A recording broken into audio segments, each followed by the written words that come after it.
Nani amekupa unabii alafu unashangaa mambo hayaendi kama unabii ulivyo? Nyosha mkono juu. Sasa Mungu anatakiwa kutoa kwenye nchi ya nini? Ya confusion. Na kwa nini Mungu anafanya? Watu wengi mimi kwamba eti unabii ukishatolewa ndio imeisha, itatokea tu simple. Haiwi simple. Leo nataka nikufundishe kitu cha ajabu sana. Niko naambia mtu mmoja juzi. Kwa nini watu wengi wanashangaa wakishapewa unabii ndio vita zinaanza? Ni kwa sababu unabii unapokuja unakuja ukiwa na level yake. Unamkuta mtu ambaye ana level yake nyingine nini? Ya kiroho. In order for that prophecy kutokea, lazima pawe na alignment ya level ya huo ujumbe uliokukuta na level yako. Unabii umetolewa, unabii una level ya 12, alafu uko level ya 2. Sasa unabii utakusubiri wewe ufanyaje? Upande mpaka ufike kwenye level ya nini? Ya huo unabii. Ukishafika pale, level yako ya ufahamu, level yako ya imani na level ya unabii vimelingana, ndio unabii unafanyaje? Unatokea. Sasa usifurahie tu kunabii na kutabiria. Nabii akija akasema can I prophesy? Akasema prophesy. Akasema kwamba ninaona miganda 11 inakusujudia. Bwana sasa, hilo neno linakuja likiwa na dimension kubwa ya kiroho, na litakuja linakuza na wewe unakaa dimension kao ka kiroho ka chini. Halo, tuko pamoja? Sasa hiyo ahadi itaanza kukujaribu mpaka na wewe upande ufike kwenye level nini? Ya ujumbe wa kinabii. Utakapofikia hapo, na unafanyaje?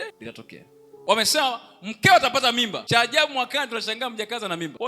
What happened? Sio, mnasikia vizuri? Oh, yes. Ndio maana kwamba watu wengi ambao the chosen, kabla hawajapitia utukufu mkubwa sana hawajafikia, lazima wajaribiwe kwanza. Nilikuwa naambia kwamba Yusufu kabla hajakalia kiti cha waziri mkuu alijaribiwa na mke wa nini? Potifa, na angefeli majira ya udhihirisho na kujangesogezwa mbele. So watu wengi ni kwamba mnapitia stagnation na confusion kwa sababu mlijaribiwa na ahadi ya Mungu mkafeli.